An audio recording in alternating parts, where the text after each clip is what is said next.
Gênesis capítulo 37, versículo 3 e 4 diz assim: Israel amava José mais do que a todos os seus filhos, porque era filho da sua velhice, e fez-lhe uma túnica de várias cores. Vendo, pois, seus irmãos que seu pai o amava mais do que a todos eles, odiaram-no e não podiam falar com ele pacificamente. E vamos orar. Pai amado, Deus querido, obrigado pela tua palavra que é eterna, perfeita. Me ajude agora a poder pregá-la com poder. Fala através de mim, nos dê ouvidos para ouvir. Eu te peço em nome de Jesus. Amém. E vamos então sentarmos esta noite e estamos continuando nosso estudo sobre o capítulo 37, estudo em Gênesis, que começamos já há algum tempinho atrás, e começamos 2 semanas atrás o capítulo 37, estamos tratando de lições da vida de José, no capítulo anterior, 36, o foco passou a ser Esaú, aí depois, quando contou e encerrou o assunto de Esaú, ele voltou agora a falar sobre Jacó, especificamente sobre seu filho José, que tem uma parte central nos próximos vários capítulos de Gênesis. E nós vimos algumas características da vida de José, nós vimos as características da juventude de José, que nós podemos aprender, jovens ou não, podemos aprender isso. Na semana passada nós vimos o fato de que Deus tinha um plano divino para José, assim como Deus tem um plano divino para todos nós. Deus tem um plano para mim, para você, para todo mundo. Agora, esse plano não agradou a família de José, não agradou seus irmãos, não agradou seus pais, e muitas vezes vai ser o mesmo. Às vezes o que Deus tem para a gente nem sempre vai agradar a nossa família, mas nós temos que ficar fixos e determinados. E outra coisa que nós vimos é que o plano de Deus para José custou, ele foi traído, foi vendido, foi escravo, foi preso. Há um custo, e para que você alcance a vontade de Deus na sua vida, esse plano divino, vai ter um custo.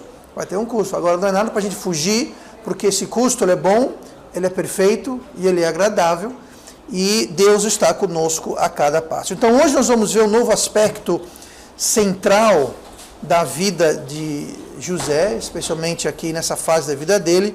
E hoje o subtema dentro de lições da vida de José, nós vamos falar sobre os perigos do favoritismo. Os perigos do favoritismo. Olha comigo no versículo 4 que diz: Vendo, pois, seus irmãos que o seu pai o amava mais do que todos eles, odiaram-no e não podiam falar com ele pacificamente.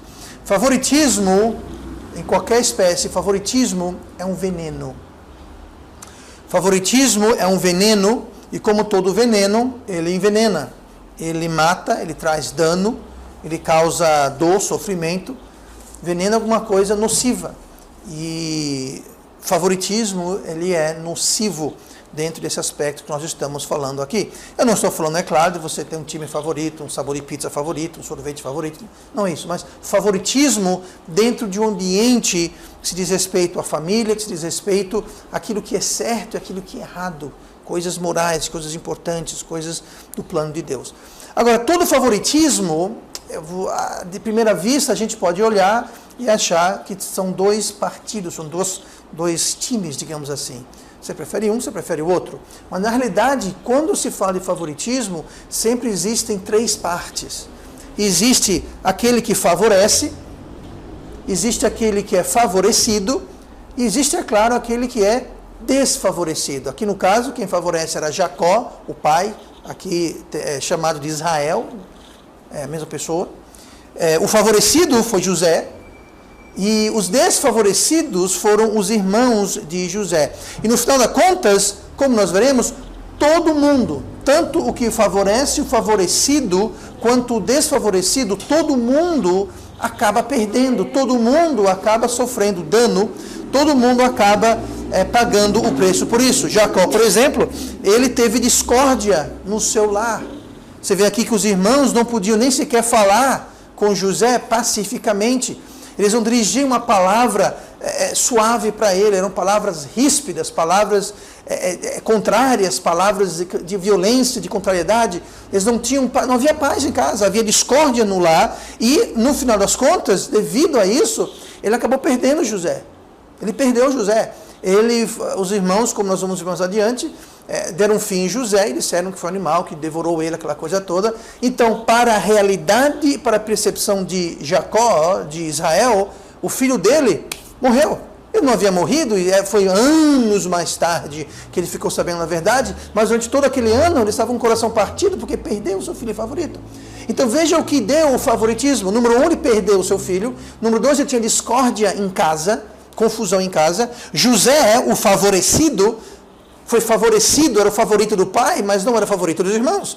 Consequentemente, José sofreu o ódio dos irmãos dentro de casa, e José sofreu muito. Foi ele que foi vendido, dado por morto pelo pai, foi vendido em escravidão, aquela coisa toda. Então, José, o favorito, sofreu também. E é claro, os irmãos que odiavam José também sofreram, porque eles agiram mal. Eles agiram mal e acabaram fazendo o que fizeram com seu irmão. E durante anos, a gente lê isso mais tarde, eles sentiram aquele peso na consciência. E quando finalmente, capítulos mais tarde, quando José, já o primeiro-ministro do Egito, veio e se revelou e se mostrou para eles, eles tremeram de medo, achando que José ia mandar prender e matá-los. Por quê? Tamanha era a culpa e a ciência que eles tinham da gravidade do que eles haviam feito anos e anos e anos anteriormente. Então veja como todo mundo sofreu. Os três partidos, o favorecido, o desfavorecido e o que favoreceu, todo mundo sofreu. Todo mundo pagou o preço. Então veja como o favoritismo é algo muito nocivo. É um verdadeiro veneno. O irônico disso é que favoritismo não favorece ninguém. É irônico o nome favoritismo, mas a realidade é um veneno. Por isso que a Bíblia fala, lá em Tiago capítulo 2, a Bíblia nos diz que ter favoritismo é um pecado. É um pecado. Olha o que fala aqui, Tiago 2, e versículo 9. Mas se fazeis acepção de pessoas, cometeis pecado. Acepção de pessoa, ter favoritismo, não é uma questão de gosto, é pecado.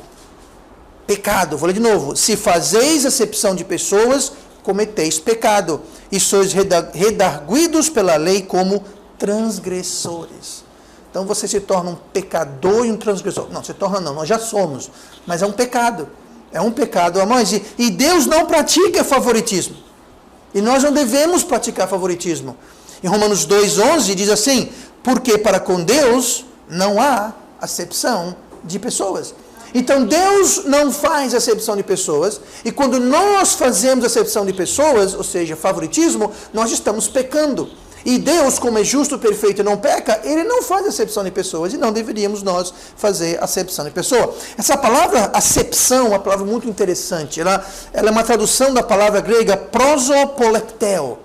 Essa palavra ela é traduzida por acepção, mas ela tem um sentido muito mais preciso. Se a gente pudesse traduzir essa palavra, o prefixo e as duas palavras da qual ela se forma, ela seria traduzida da seguinte forma: tomado pelo que se vê ou pelo que se enxerga. É quando você é tomado, você é envolvido, você tem a sua atenção, você é possuído, digamos assim, pelo aquilo que você vê, ou aquilo que você enxerga. A palavra opo no meio fala de ótica, de visão, de ver. É quando você é tomado ou preso, e esse tomado quer dizer roubado, é tomado à força, você é possuído pelo aquilo que você vê. E lembre bem dessa definição, porque ela vai entrar de um modo bastante prático no que eu vou dizer aqui. Agora, quando a gente faz então essa acepção de pessoas, quando nós somos tomados ou possuídos pelo aquilo que nós vemos ou enxergamos, nós fazemos isso baseado naquilo do que nós vemos e enxergamos. Nós fazemos aquilo baseado na nossa percepção. Aquilo que a gente enxerga, aquilo que a gente entende, aquilo que a gente maquina, aquilo que a gente consegue perceber e processar, o que a gente vê. O problema é o que a gente vê, o que a gente entende, ele é limitado. Ele é contaminado pelo nosso coração e ele é inconfiável como o nosso coração. A gente não pode confiar naquilo que a gente vê, naquilo que a gente entende. Então, quando nós temos favoritismo, a gente toma um partido baseado no que a gente consegue perceber e entender ou vê. Eu vou dar um exemplo aqui, lá em Tiago 2, capítulo 1, fala assim: meus irmãos, não tenhais a fé de nosso Senhor Jesus Cristo, Senhor da glória, em acepção de pessoas. Porque se no vosso ajuntamento entrar algum homem com anel de ouro no dedo, com trajes preciosos, e entrar também algum pobre com sórdido traje, e atendardes para o que traz o traje precioso, e lhe disserdes: assenta-te tu aqui no lugar de honra, e disserdes ao pobre: tu fica aí em pé, ou assenta-te debaixo do meu estrado. Porventura não fizestes distinção entre vós mesmos, e não vos fizestes juízos de maus pensamentos? Agora, quando você olha para o versículo 3, aquela palavrazinha atentar, como fala assim, e atendardes para o que traz o traje precioso. Essa palavra atentar no dicionário significa observar ou olhar com atenção. Lembra a definição da palavra acepção? É quando você é tomado pelo aquilo que você vê. Ou seja, quando entra alguém todo chique, charmoso e cheiroso, você é tomado por aquilo e você fala: esse sim. Esse vai sentar no melhor lugar da igreja. Esse nós vamos limpar a cadeira para ele sentar. Nós vamos servir água, oferecer um café. Porque esse... Por quê? Porque ele tem um anel e roupa preciosa? Se atendardes, quando você olha, você observa, você percebe. E se você olhar aqui no versículo 4, porventura não fizeste distinção. Essa palavra distinção, no dicionário português, significa perceber ou enxergar com cuidado. Você entende porque a acepção, a tradução de acepção, a palavra base tem a ver com óptico, tem a ver com o que você enxerga, com o que você vê. Porque quando nós fazemos acepção de pessoas, nós fazemos do ponto de vista nosso, falho, limitado, tingido, sem poder confiar. Por isso que Deus fala: vocês não façam acepção de pessoas. Porque vocês não sabem de tudo. Você não sabe que aquela pessoa que entrou, todo chique, cheiroso e charmoso, acabou de roubar um banco. Você não está vendo. Está tratando ele com todo respeito, quando na realidade é o maior bandido. E você não sabe, talvez, aquela pessoa que entra com um traje sórdido, que a Bíblia fala, talvez é alguém que deu tudo que possuía para alguém necessitado. E você trata ele como ninguém. Então nós não temos como ser possuídos ou tomados e chegar a uma decisão baseada no que a gente vê. Nós não sabemos. Nós não sabemos o amanhã. Então não deve haver percepção de pessoas. Esse ver ou enxergar é sempre feito do nosso ponto de vista. Como eu disse, é limitado, ele é finito, contaminável. Agora, falando nisso, eu quero trazer, para contrastar esse tipo de acepção, olhe comigo em Romanos 9, versículo 12, porque vai tratar de um tema que nós já falamos, sobre Jacó e Esaú, e vai abordar essa questão sobre favoritismo. E é uma questão que algumas pessoas levantam como sendo uma aparente contradição. E já que estamos com a mão na massa, vendo aqui qual é a definição da palavra acepção e o que envolve ao redor dessa palavra, Romanos 9, 12, veja só, porque algumas pessoas mal informadas podem achar que isso é uma contradição. Diz assim, Romanos 9, 12, foi-lhe dito a ela: o maior servirá ao menor, como está escrito: amei a Jacó e odiei a Esaú. Que diremos, pois? Que há injustiça da parte de Deus? De maneira nenhuma. Então veja bem, Paulo ele começa a falar, mas ele fala, veja bem, de maneira nenhuma isso é injustiça. Mas pastor, Deus está dizendo aqui, ele amou um e odiou outro. Isso não é favoritismo? Não. Mas isso não é acepção de pessoas? É e não é. Porque Deus fala, para com Deus não há acepção de pessoas. Aqui ele parece que está fazendo acepção de pessoas. Afinal aqui, ele preferiu Jacó ao invés de Esaú ou não? A Bíblia falou que ele preferiu. A diferença, a grande diferença, e aí que está o X da questão, a grande diferença é que o Deus enxerga, não como a gente enxerga. Quando a gente enxerga, nós enxergamos como? Nós enxergamos de modo finito, limitado e contaminado pelo nosso coração, que é mal perverso, quem o conhecerá. Agora, quando Deus enxerga, é através dos olhos de quem? Dos olhos dele. Ele olha através de um olhar justo, onisciente, que sabe todas as coisas. Ele olha de um olhar perfeito, sabe de todas as coisas. Então ele pode olhar E ele não é tomado pelo que ele vê, porque ele vê completamente. Ele enxerga o coração dos homens, ele enxerga não só o seu presente e o seu passado, ele enxerga o seu futuro. Deus sabe. Então, veja bem, Deus não faz acepção de pessoas, e de fato, Esaú se tornou uma grande nação. Agora, o fato, como nós vimos no capítulo anterior, que a nação e as nações que vieram de Esaú desapareceram, não foi por causa de Deus, foi por causa das decisões que Esaú tomou, como sendo um homem, ao que tudo indica, perdido e carnal. Então, quando Deus faz acepção de pessoas, ele faz isso já sabendo e agindo com a sua ciência. Então, Deus não faz acepção de pessoas. Ele age com a sua onisciência. Diferente da gente, que nós não sabemos. Entra alguém pela porta aqui, eu não sei quem é aquela pessoa. Mesmo se for alguém que eu conheço, eu não sei o dia de amanhã. Eu não sou sozinho em dizer que tem muitas pessoas que você olha assim, você acha que, bom, essa pessoa vai por esse caminho e vai acontecer assim, assim, assado, e acontece tudo o oposto. Para mim foi uma surpresa. Para Deus, Deus já sabia disso, ó. Antes da pessoa nascer, Deus já estava sabendo.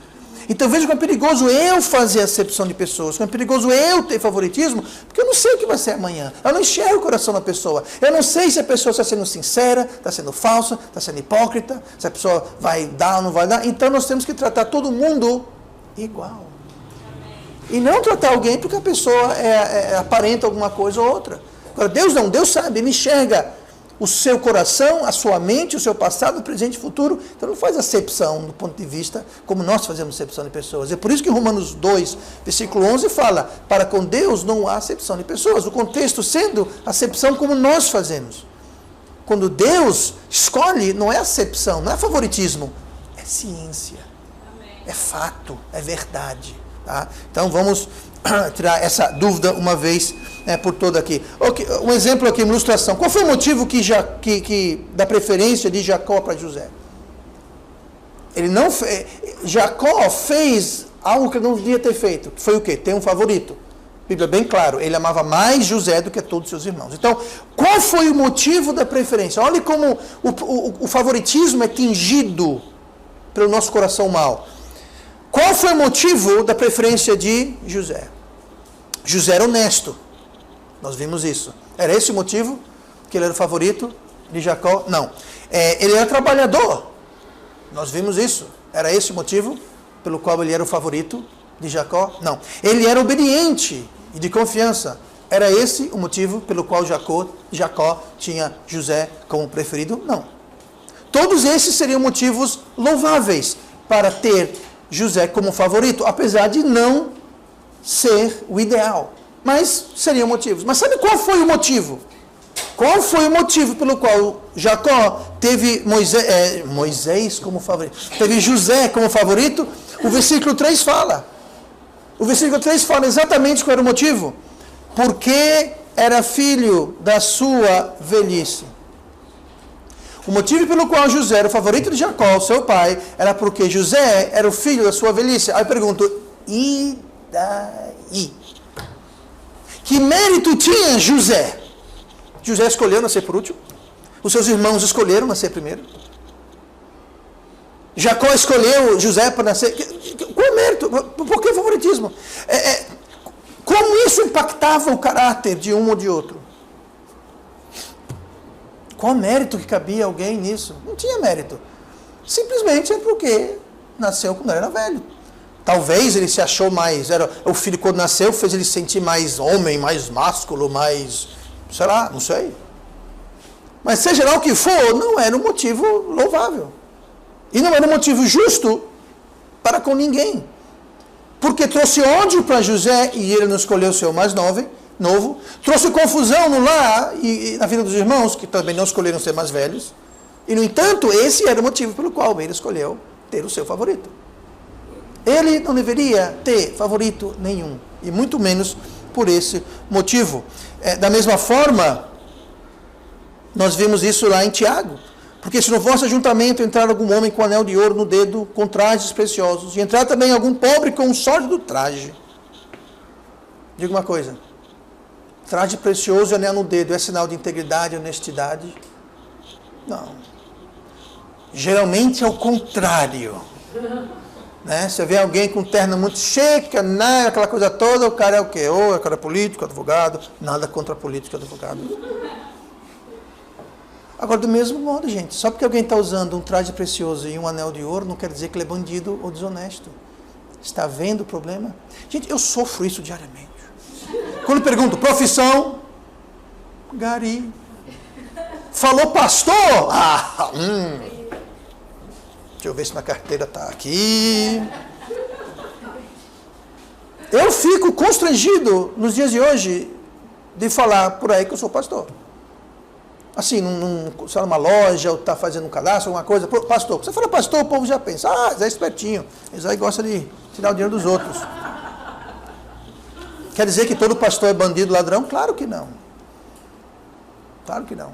Mas é aí que está a fazer acepção de pessoas. As pessoas fazem, e não devem. Porque se a pessoa é pastor, advogado, político, se usa uma roupa cara ou não, se tem anel no dedo ou não, não quer dizer que ele é uma coisa ou outra. Não quer dizer nada. Absolutamente nada. Eu vi uma história uma vez, aqui na revendedora aqui, entrou um senhor vestido, não vou dizer que um traje sórdido, mas vestido bastante simplesmente, não estava, ostentando nada. Ele entrou e estava vendo umas picapes, parece que era da Mitsubishi, na Franz Lima, um daqueles revendedoras ali importadas. E teve um vendedor que só não faltou colocar o senhor para fora, né? Porque chinelo no pé, mas que absurdo, o cara não tem que fazer. Pois é. Pois aquele senhor que estava usando o chinelo, que não foi atendido por esse vendedor, foi atendido por outro vendedor. Pois ele comprou uma picape zero à vista e falou, quero que entregue na minha fazenda. Agora eu quero o seguinte, eu só fecho negócio se aquele vendedor for entregar. Eu quero que ele entregue na minha fazenda. Perdeu uma comissão boa. Por quê? Porque ele fez acepção de pessoas. Então a gente tem que ter muito cuidado com isso. Jacó estava escolhendo, favorecendo, baseado no seu coração. E não na realidade. Estava usando os seus critérios. E quando a gente faz favoritismo, a gente também usa os nossos critérios.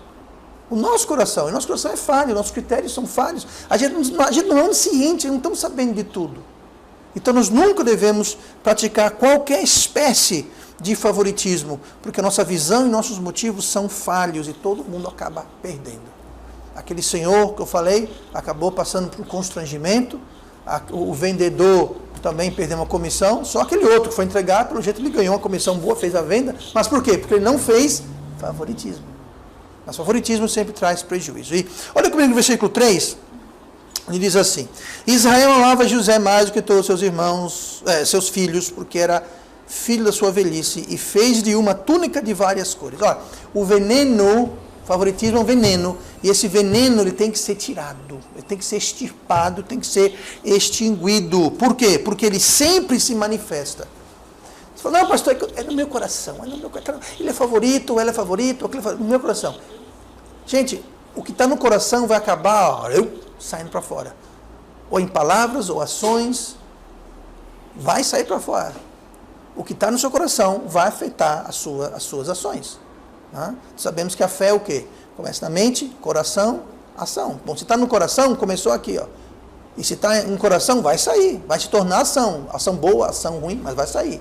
Agora aqui a gente vê, ele amava o seu filho José mais do que seus irmãos, e foi o que ele fez. Veja só, ele amava. A gente ama aonde?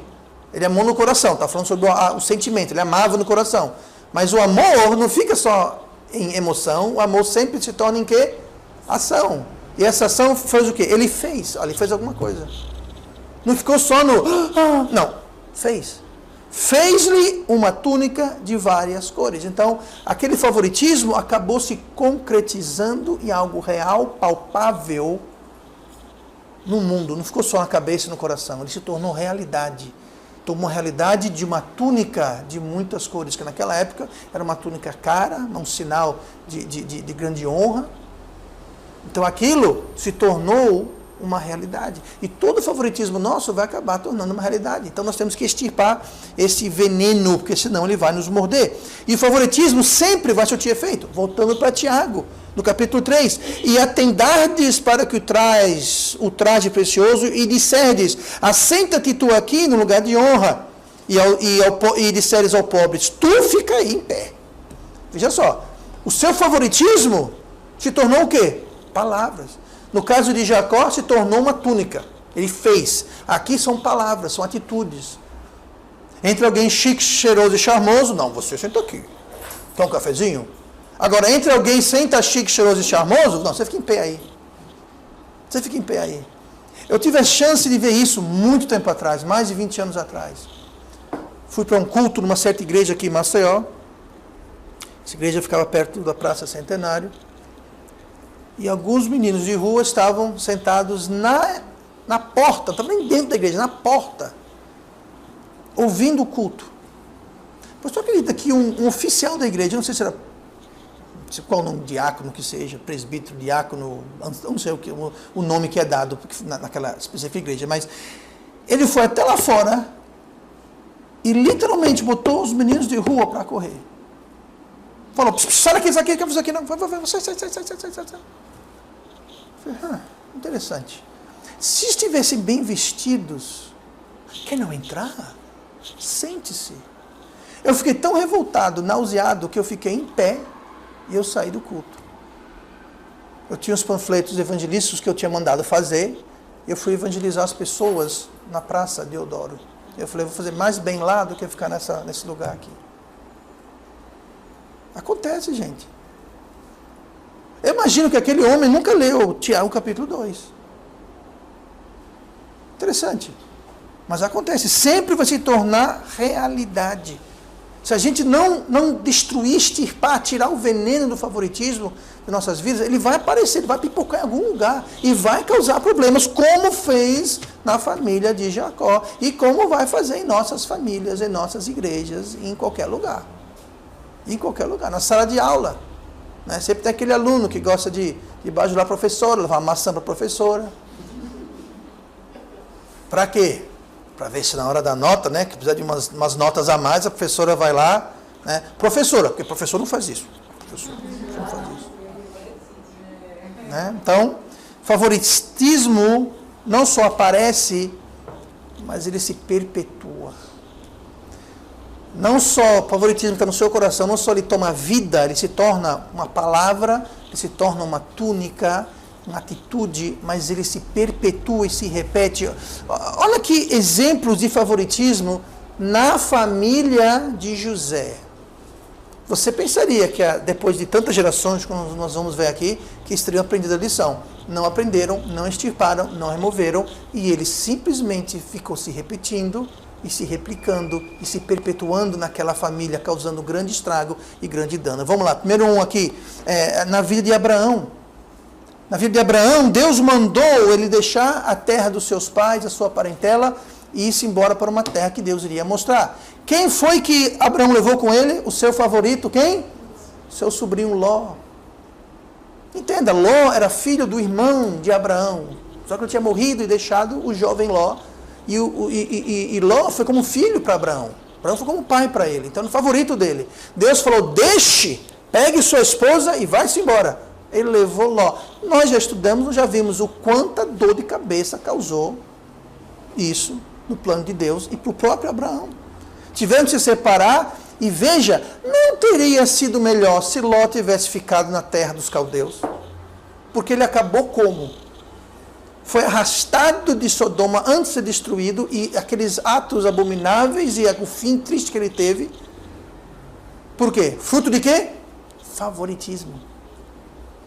Aí nós vemos aqui Isaac e Rebeca. Na vida de Isaac e Rebeca, Esaú era o favorito de Isaac e Jacó era o favorito de Rebeca. Veja só.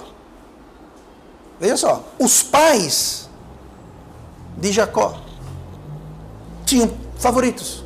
A mãe gostava dele, de Jacó, e o pai gostava de Esaú. Por que o pai gostava de Esaú? Porque Esaú fazia um guisado que ele gostava. Nossa, que motivo espiritual. Que motivo espiritual. Porque ele caçava e fazia uma comida que ele gostava. Por isso ele era o favorito dele. A mãe, por outro lado, gostava de Jacó. E teve confusão entre mãe e pai, irmão e irmão. Lembre-se que Jacó teve que sair fugido do jurado de morte do irmão.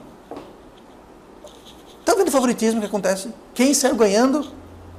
Ninguém saiu ganhando. Perdeu Rebeca, perdeu Isaac, perdeu Jacó, perdeu Esaú, perdeu todo mundo. Aí a gente vê Jacó casou com Leia. Mas ele queria casar com quem? Com Raquel. Aí quem era a favorita? Raquel, lembra? A Bíblia fala que Jacó amou Raquel, mas não eram chegados a Leia. A confusão, a rivalidade, a tristeza naquele lar que houve. Aí uma deu a serva, outra deu a serva, ele foi com 2 concubinas, 4 mulheres na vida dele, aquele monte de filho, aquela confusão toda. Sabe o que foi? Sabe por que eu vi isso? Havia favoritismo. Gente, favoritismo nunca acaba bem. Nunca acaba bem. Nunca acaba bem. E teve a confusão toda aquela hostilidade, maquinação, rivalidade entre as esposas e as concubinas e os filhos. Tudo aquilo por causa de favoritismo. E agora na vida de Jacó, o que sofreu favoritismo no seu lar. O mesmo Jacó que teve o problema com as suas esposas dentro de casa, continua tendo favoritos. Extirpou? Não. Tirou? Não. Ele simplesmente se repetiu e perpetuou e continuou infectando e contaminando toda aquela família. E olha no que deu. Ele preferiu José e José pagou um preço muito caro. José não pediu para ser favorito. E o motivo que ele era o favorito é porque ele era mais novo. Sim. José pediu para ser o mais novo? Então, quando a gente tem uma preferência baseado, eu prefiro mais o fulano, a fulana, porque ele ou ela é mais bonita. Sim, gente, a gente não escolhe. Sabe, nós, pessoas lindas, nós não escolhemos essa beleza. E nem modéstia. Então, entenda. Sabe, que culpa tem ele, os irmãos, se disseram, não era o mais velho, o mais novo, o mais alto, o mais baixo, o mais lindo, o mais feio? É completamente insano, é injusto. E como nós podemos ver, sempre dá problema. Outros exemplos, rapidamente aqui, trágicos do favoritismo. Eli, o último profeta, antes de Samuel, claro, mas ele favoreceu os seus filhos. Tinha os filhos favoritos, que os filhos dele faziam o que não deviam fazer, ele fazia vista grossa. Aquilo trouxe grande confusão e acabou resultando na derrota de Israel pelos filisteus. Por quê? Porque ele tinha favoritismo. A gente vê Davi fazendo a mesma coisa, ele fez vista grossa com vários, com Amnon, com Adonias, com Absalom. Amnon, ele foi lá e estrupou sua meia-irmã. Absalom matou Amnon e tramou contra o rei. E Davi fazendo vista grossa. Adonias, ele fez planos para suceder Davi, quando Davi tinha dito, não, Salomão vai ser o meu sucessor. Mas ele não fez nada, ele continuou fazendo, e teve grande problema. Por quê? Porque tudo isso era favoritismo. Na história de Esté, nós vemos aqui que Amã, não era um caso de favoritismo, mas desfavoritismo. Sem motivo algum, ele simplesmente odiava o povo judeu e fez de tudo para destruir. Sobrou para ele e sua família. Favoritismo. Então nós não devemos ter favoritismo, porque todos esses são exemplos de favoritismos baseados na percepção humana que é falha. E causou grande sofrimento e morte. Literalmente causou morte. Então, em nossas famílias, no nossos lares, no trabalho, não pode existir favoritismo. Um pai que tem um filho, como Jacó aqui, ou uma filha que é o mais favorito, gente, você está pedindo dor de cabeça. Como diz o ditado, é procurar chifre em cabeça de cavalo. Você pode perguntar para minhas 2 filhas, perguntar qual é a favorita, elas vão dizer, eu não sei, acho que as 2 são. Nunca tiveram nenhuma inclinação, sabe por quê? Porque de fato eu não tenho favoritos. Não é que eu escondi, eu não sei esconder, não tenho favoritos. Não tem. É errado, é nocivo para o pai, para a mãe, para os filhos, para a família, existir favoritismo. Sabe, você é um avô, esse é meu neto preferido. Eu conheço um caso que se eu me recordo direito, acho que foi um avô, foi um pai, eu não lembro, mas ele morreu.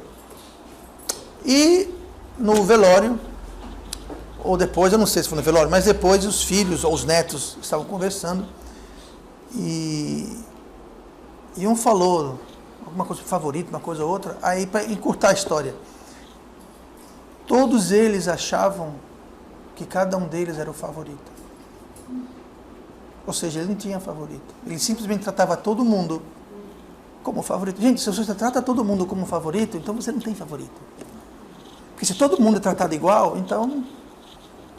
Sabe, Jacó, ele fez a túnica de muitas cores para um. Ele não fez para os seus 11 filhos. Por quê? Porque o favoritismo ele acaba vindo à tona. O que aconteceu ali é que aquele pai ou aquele avô amava tanto cada um dos seus filhos ou netos, que cada um se sentia tão especial, tão amado, que cada um achava que não, certamente eu sou o mais amado. Mas quando foram ver direitinho, todos eles disseram a mesma coisa. Não. Na verdade não havia favoritos, ele amava todo mundo por igual. E é assim que nós devemos ter.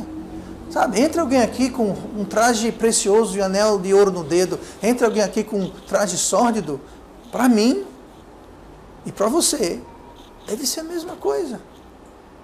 Sabe, não deve ser, você senta aqui, você não deve ver isso. Sabe por quê? Isso é acepção de pessoas. E acepção de pessoa é pecado, a Bíblia fala, nós lemos. Lá em Tiago 2, 9, se fazeis acepção de pessoas, cometeis pecado. Acepção de pessoa, fazer acepção de pessoas é o quê? Pecado. E o salário do pecado é a morte. Então na sua família vai haver morte. Não falo morte física, apesar que pode ser.